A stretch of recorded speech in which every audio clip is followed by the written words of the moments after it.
kebijakan itu sih menurut saya benar ya. Soalnya kan sepeda untuk balap ibaratnya speednya kan lebih tinggi gitu loh. Takut serempet lah gitu lah. Kita kan sebagai pasti kita yang salah karena kita yang pengendara mesin gitu. Ya bagusnya ya diinin aja disiapin tempat jalur sepeda, jalur baik lah ya.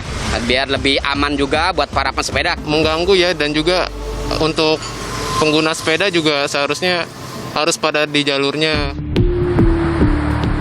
Selain dipicu oleh beberapa pelanggaran lalu lintas yang dilakukan pengguna road bike beberapa waktu lalu, munculnya kebijakan pembuatan jalur sepeda khusus road bike juga tak lepas dari meningkatnya kegiatan bersepeda masyarakat di masa pandemi COVID-19.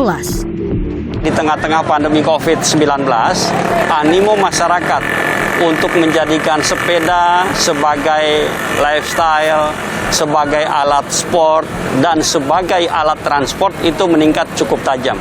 Alat transport tadi disebutkan 10 kali lipat naiknya, dan demikian pula halnya dengan sepeda yang dijadikan sebagai alat olahraga. Memang pemerintah Provinsi DKI Jakarta telah menyiapkan velodrome untuk sepeda balap ini.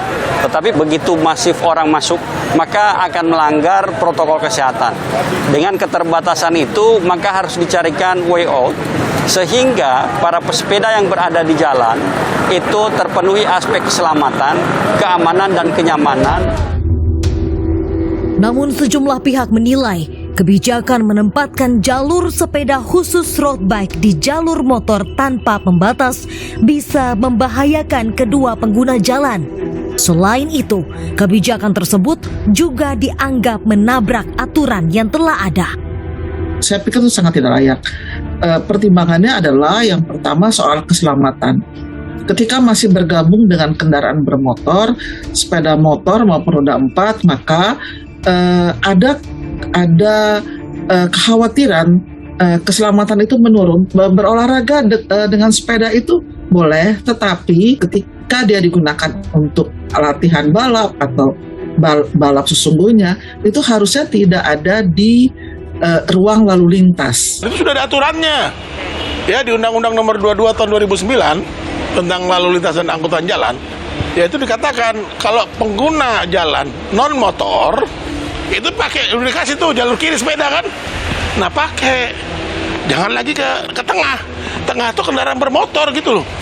Nah, itu melanggar. Jalan Sudirman Tamrin sudah jelas ada aturannya. Pengguna sepeda, mau sepeda apapun ya, itu di jalur kiri.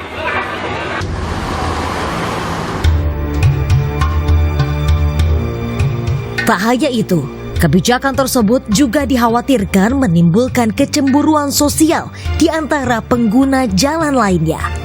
Seperti uji coba jalur road bike di Jalan Layang Nontol Kasablanka beberapa waktu lalu.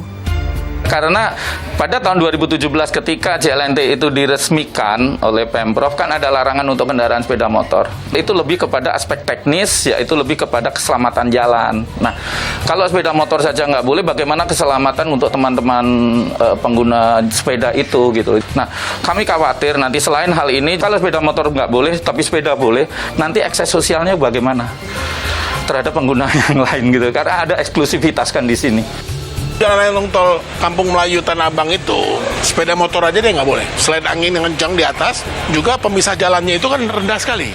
Sekarang kok ini boleh gitu loh, dan hanya pesepeda road bike gitu loh.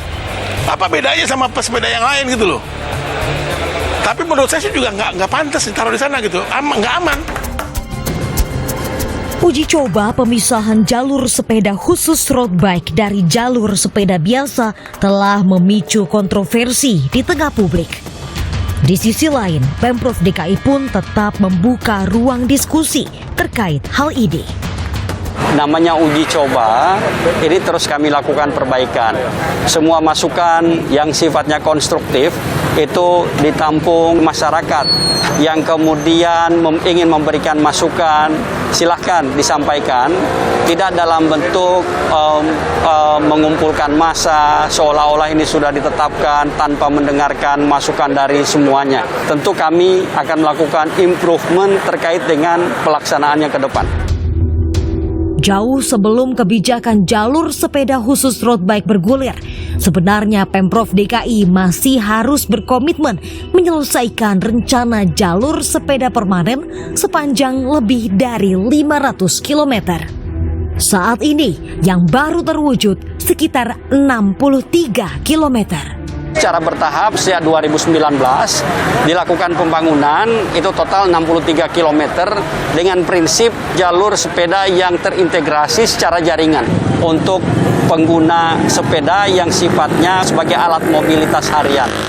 Jadi ini sudah disiapkan ada 63 km membentang dari selatan ke pusat, kemudian dari barat ke pusat, juga dari timur ke pusat.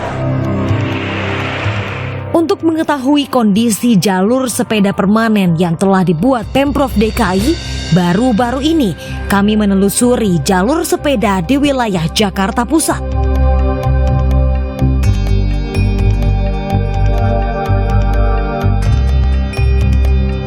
Setelah saya menyusuri beberapa jalur sepeda yang ada di ibu kota, saya mendapati masih banyak jalur sepeda yang kurang ramah terhadap pesepeda.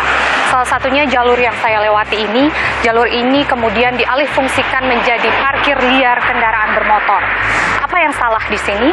Apakah tidak adanya ketegasan atau penindakan dari aparat terkait? Persoalan jalur sepeda di Jakarta masih belum usai. Banyak hal yang mesti dipertimbangkan. Di antaranya kenyamanan dan keselamatan semua pengguna jalan. Kalau jalur sepeda itu nanti diambilnya, jalur sepeda terproteksi itu dibongkar, nanti jangan-jangan trotoar juga minta dibongkar.